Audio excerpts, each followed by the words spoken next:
Hello, everyone, and welcome to Kryptonite. So let's dive in. If you haven't already, please subscribe to our channel, and if you like the video at the end, click on the thumbs up.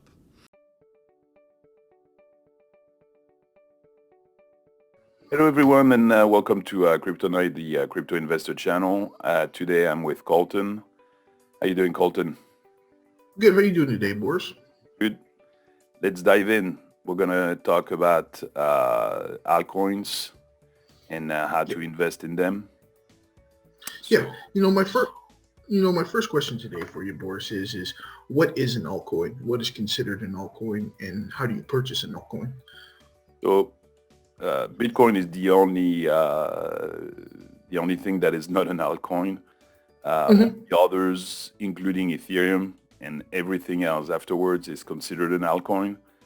So those are AVAX, ADA, XRP. I mean, pretty much any of the other coins are considered altcoins.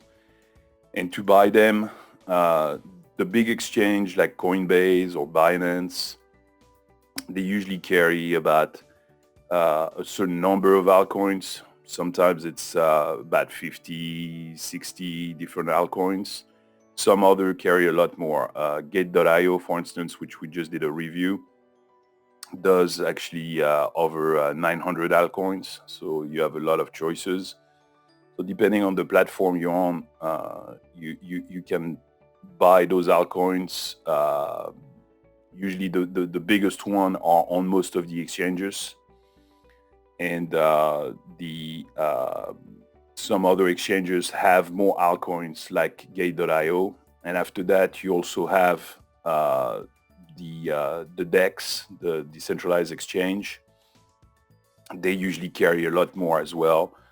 The one like Uniswap or PancakeSwap, they're going to allow you to swap between, let's say, USDT and swap to another altcoin. So you have a lot more choices on those platforms because they'll carry literally hundreds, if not thousands, of different coins. But usually Coinbase or Voyager or some of the more regular ones, they're going to carry only a certain number. And sometimes you're looking for a specific coin, and even if you're on like 5 or 6 different exchanges, there might be only one that carries it. Sometimes you can't even find it on any of the exchange you're on. You have to go somewhere else. So either you need to sign up. That's the case right now with Cadena, which we also did a review recently. I was only able to trade it on KuCoin. That was the only platform that I have that was allowing me to buy Cadena. Okay, that makes sense. And another question that you see on the internet, and I have is there any legal protections? If there's something goes wrong, if there's fraud, malware, with these altcoins? Well, I mean, if you're on a big exchange, usually you're not taking a whole lot of risks. A Coinbase is pretty safe. Now, that's also the reason why they don't carry so many coins, is because some platforms, they will accept almost any coins, or they accept a lot of coins, altcoins that are coming out. Coinbase is very thorough whenever they do a review for a coin to say, are we going to put it on the platform? Is it solid enough? Is it a good project? So on and so forth. Now, it's never a guarantee, but at least some of the ones that are more thorough in their review, that's also the reason why they carry a lot less coins, is because they don't want to go into coins that could be considered a little bit more risky, or riskier. So they actually they take their time. So sometimes it takes a while for coins to be listed on Coinbase, but usually it's a good sign if they get listed on Coinbase. That means it's been reviewed very carefully by the Coinbase team. So that's also helping with the safety part. Okay. And I kind of piggyback off that question. I and people around the world are asking, is there any way to do your own due diligence, do your own research, on these people who are issuing and sponsoring these coins? Is there a website? Is there anything that we can do to see, what projects they're doing to back themselves up, etc.? Yes. Actually, one of the best places to do that is either CoinMarketCap or CoinGecko. They give you the official website of the coin, which is another thing you got to be careful. Again, lots of scams running out there. Sometimes you go to Google and you Google a specific project and you see an advertising for it. And funny enough, you look at the address and it's almost the address of the real deal, but it is not the real address.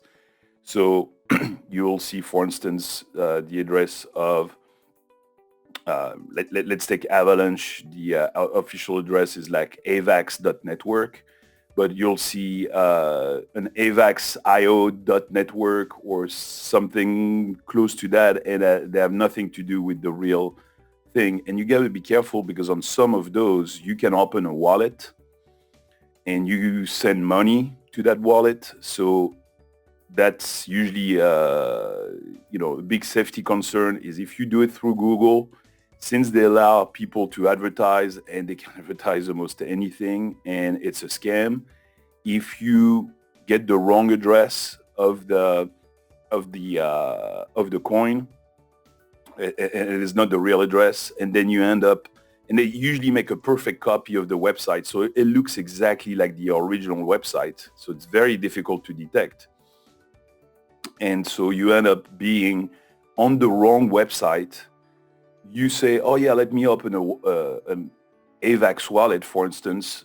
Let me transfer some money, and that money is gone. So if you want to be very, very safe, if you have to open a wallet or if you have to stake, because it's true also for staking, whenever you're staking coins onto a specific platform, if you want to make sure you're on the right on the right website, do not ever go through Google. Always go through CoinMarketCap or CoinGecko. You go to the coin, you click on the links, they show you the links to the website, to the documents, to the wallets, to everything, and you do everything from either of those two platforms because it's been verified, it's been fully secured, and at least you know for sure that you're on the right on the right website. So that's something very, very important for safety concerns, to never use Google to try to go to the site of a coin.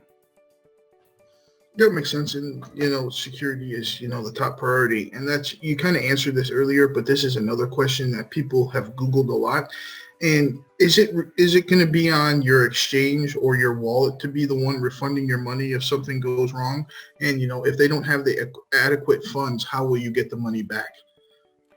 So you have two choices. Whenever you buy some coins, you can either keep them on the exchange, which if it is a big exchange like Coinbase or Binance, or Voyager, if there is an attack or if there is a problem, they most likely, there's never any guarantee, but on previous incidents, they have actually reimbursed people because they are big exchange, they have money, they want to make sure their reputation stays intact.